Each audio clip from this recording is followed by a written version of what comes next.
Hey, what's going on? Ryan here with Intersection Records, and we're finally ranking the discography of legendary progressive rock pioneers King Crimson. I've been wanting to do this for some time. You know, it's a band with its origins in England in the late 60s, and really producing albums all the way into the new millennium. I kind of like to think that there's like 5 different eras. There's the Greg Lake era on the first couple albums. There's a kind of a early, their third and fourth album, they're kind of searching for the right lineup. You have the Wetton, Bruford, Fripp trilogy of albums. They then take a almost 10-year or 7-year hiatus, get back together in 81 with Tony Levin, Bruford, Adrian Blue, Fripp. There's a trilogy of albums there. And then there's Thrak and Beyond, and a trilogy of albums in the later 90s and 2000s. There's not a bad album here. You know, you're going to see where, you know, I have a 13th ranked album. Of course, I have a 1. You know, I have 3 or 4 albums that stand out in front as my 4 favorite. Everything else could really almost be interchangeable. That's how good this catalog is.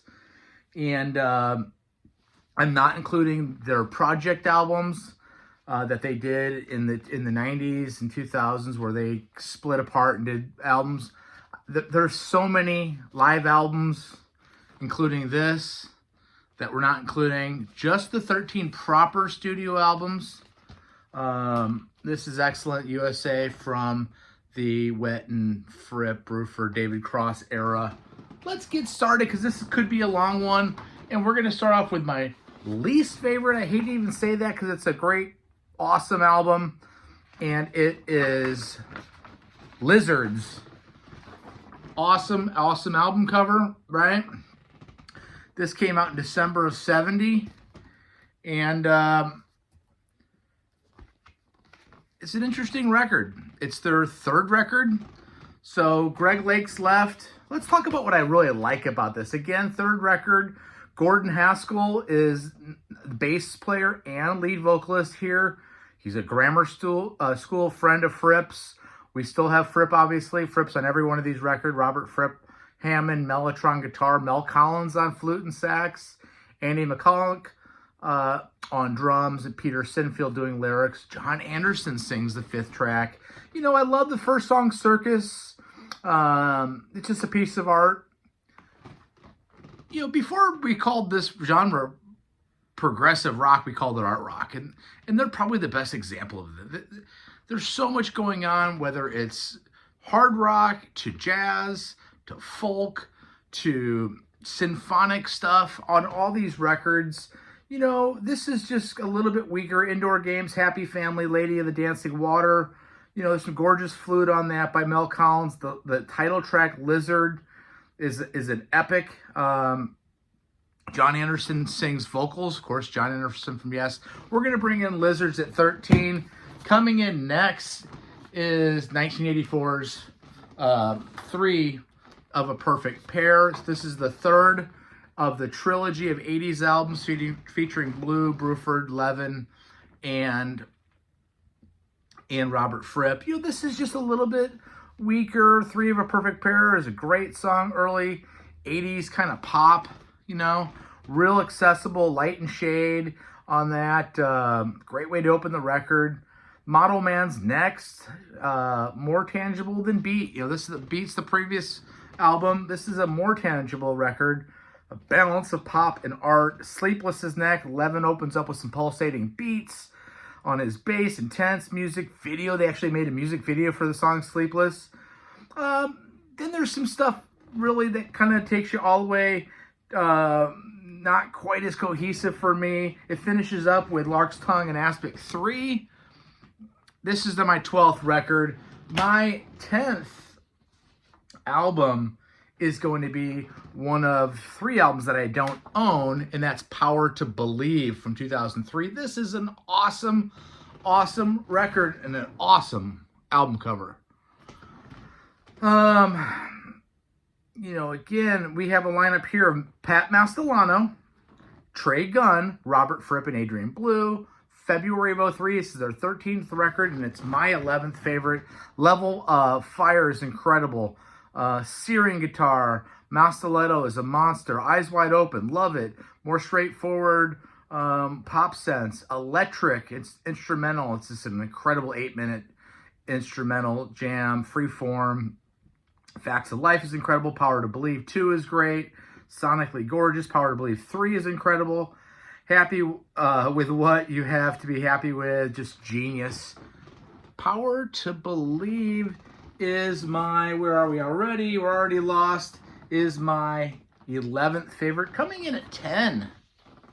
And this may surprise some people. Is Larks, Tongue, and Aspic. Maybe it's sacrilege, and I'm going to tell you why. So this is the lineup, the first of a trilogy of albums featuring John Wetton on bass and vocals, Bill Bruford, who had recently left Yes after Close to the Edge, citing that Yes's material wasn't complicated enough. Bruford on drums, Robert Fripp, and David Cross. Let's talk about this. You know, again, this is weighted in two ways. The first song is Larks, Tongue, and Aspic Part 1. It's a 13.5-minute epic. It's incredible, you know. And the last song on the second side of this incredible album is Larks, Tongue, and Aspic Part 2. Again, 7 minutes. It's genius. It's explosive. You know, for me, what lies in the middle is weaker than a lot of these other records. Books of Saturday, beautiful violin by David Cross. It's cool enough. It's really mellow. Exile is a slow builder. It's next almost 8 minutes. It doesn't really go very far. Easy Money, I know it's a big song. I know that they were doing that later in their career on their most recent tours. I don't like the lyrics here. You know, Robert Palmer James is writing the lyrics on this record. Peter Sinfeld's no longer writing lyrics. Richard Palmer James. I don't like their lyrics here. Talking Drum is a really cool percussion song by Bill Bruford, but again, not necessarily my favorite album by them, but certainly great. Coming in next, I believe we're at number 9, is The Great Beat from 1982. So this is the second. This is the album following Discipline, and we have that 80s lineup of Bruford, Fripp, Blue, and Levin. This is an amazing album inspired by the Beat generation, the Beat Poets. Came out June of 82. It's their 9th record. Rhett Davies produced it. Santori and Tangiers is an incredible instrumental. Guitar synthesizer, Chapman Stick by Levin. Really dig the atmosphere. Waiting Man is incredible. Feels vital. Feels like they're breaking new ground. You know, the Blue era does break new ground. Blue had come from Bowie to Zappa to Talking Heads and now to Crimson and Fripp. And he is a well-oiled machine, ready to be a front man, a leading man in his own right, and band leader. Neurotica is incredible. Again, it referred to a Beat magazine called Neurotica. Fripp is using his, what they call Frippertronics here, which is a tape looping technique. Fantastic. Two Hands is incredible. Just fearless band. They are fearless as they could possibly be. The Howler is next. The Howler references an Allen Ginsberg poem, and it is fantastic. That's my number, I believe, 9. 1, 2, 3, 4. Number 8. In another record that I don't own, The Construction of Light from May of 2000. Tony Levin's gone. This is Trey Gunn, Pat Mastelano. Bill Bruford's gone. Fripp and Blue. This is an incredible album. Recorded at Blues Studio in Nashville. Recorded in 1999. Came out in 2000. The Prozac Blues. It's a little rough. The vocals are a little rough for me. Construction of Light, though, is next. 8-minute and 40-second. Innovative soundscapes. Mastelado shines. Next song, Into the Frying Pan, almost 7 minutes. Beatles meets New Millennium Prague. Pretty damn badass. Fracture is just a top track here, 9 minutes. Mini Prague Symphony, top track, outstanding. Syncopation between Fripp and Blue, just the way that they slightly play different progressions and arpeggios, and it's just insane. The words, My Oyster Soup Kitchen Floor Wax Museum, awesome song. Larks, Tongue, and Aspic Part 4, pretty damn cool. Spider Fingers by Blue and Fripp. Heaven and Earth is awesome, known as Project X. Very, very cool. Coming in at 7 is the great second album from the trilogy from Fripp, Bruford, Wetton, and Cross is Starless and Bible Black. You know, it just, for me, it hits better than Larks, Tongue, and Aspic, and I'm going to tell you why. It just got, this is their 6th album again. Richard Palmer James is doing the lyrics. This came out in March of '74. The Great Deceiver is an amazing studio track. So there's 3 studio tracks, and the rest of this is made up of some live performances.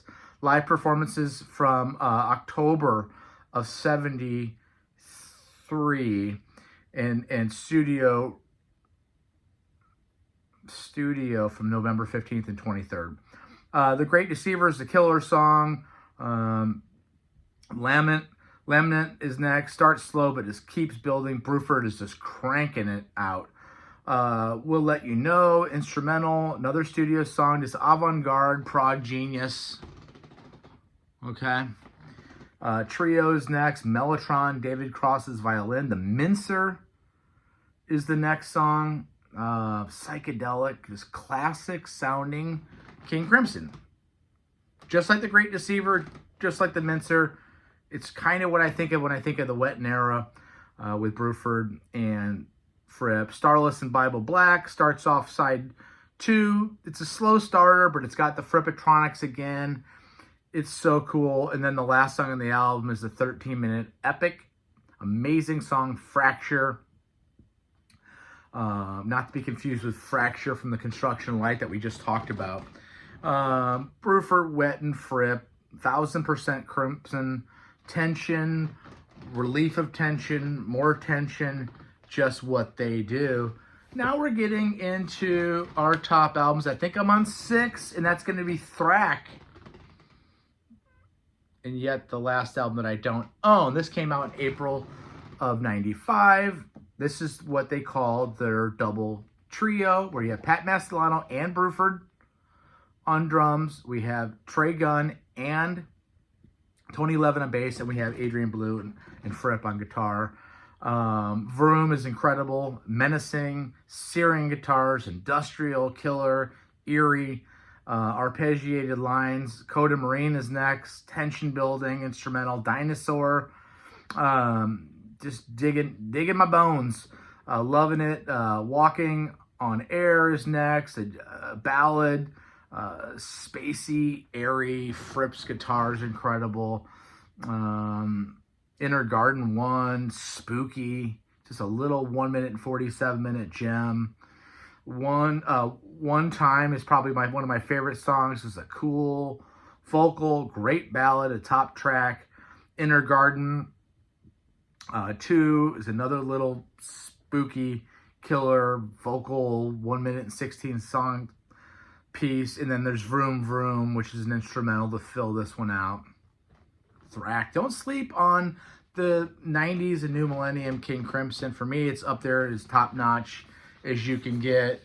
And now we are into my top 5, and I'm going to go with their 4th album, and it is Islands. Boz Burrell was on lead vocals here in bass. Boz Burrell would later go on to be the bass player and founding member of Bad Company. This is an incredible album from December of '71. Jazz rock, art rock at its finest. Formatera Lady, strings, haunting, soothing. Paulina Lucas does some soprano vocals on it. Again, the lineup is Peter Sinfield on lyrics, Robert Fripp, Mel Collins, Ian Wallace on drums, and Boz Burrell. Sailor's Tale, it's an instrumental straight out of Radiohead land, you know.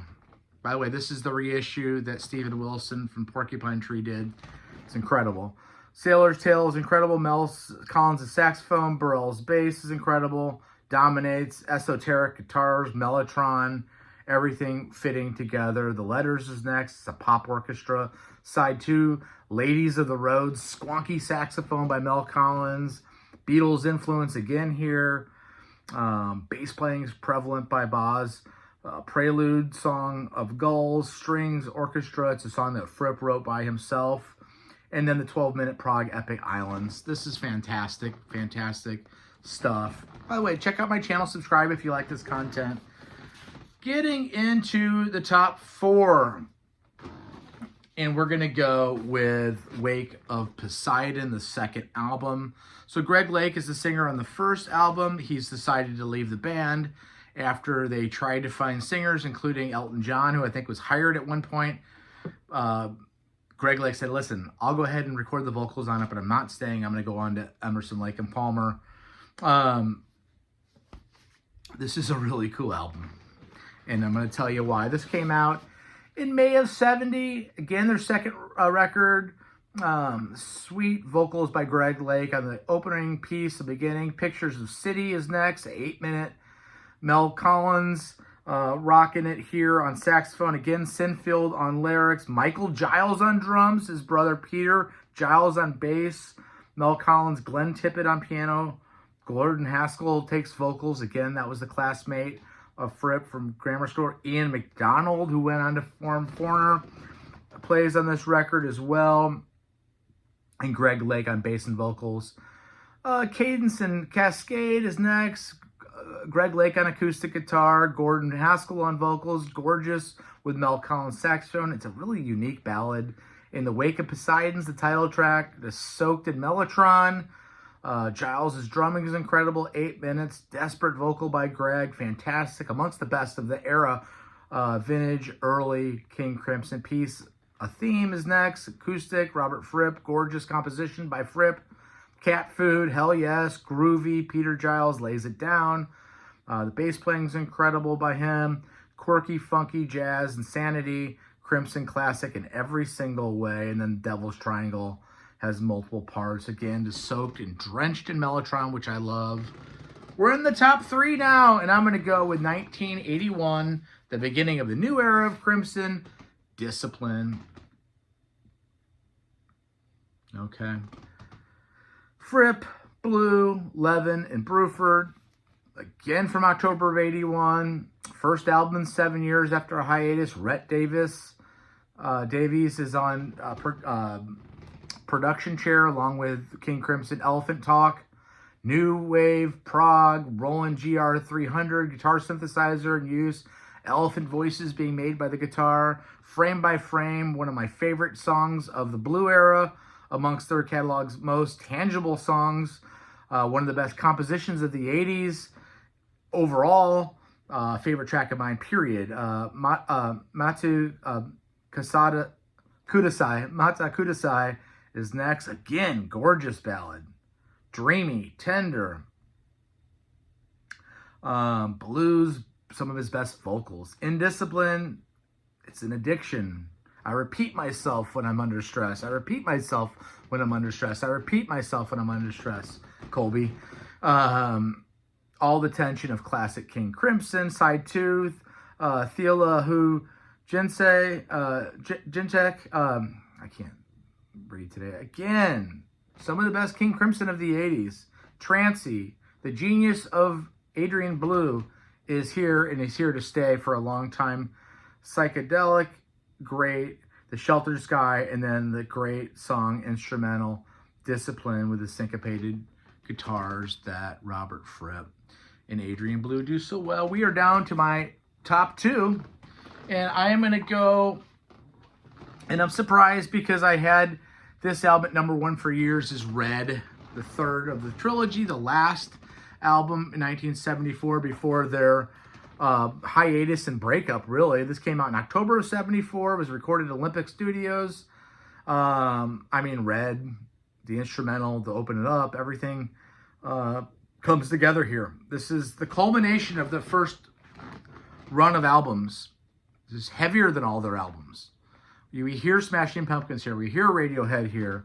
Moody, there's strings on it. Again, we have Ian McDonald on saxophone on a couple tracks. We have David Cross here. We have Mel Collins on the 5th track.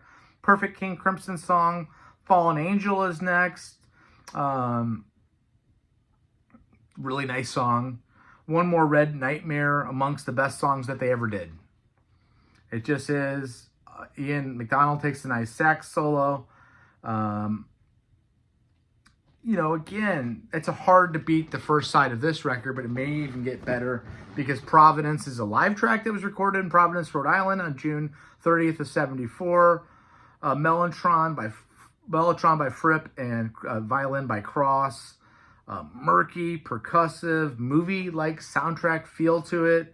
Kit playing starts at 4 minutes and 46 seconds by Bruford. At the 5:30 mark, John Wetton kicks in, and then it just explodes from there.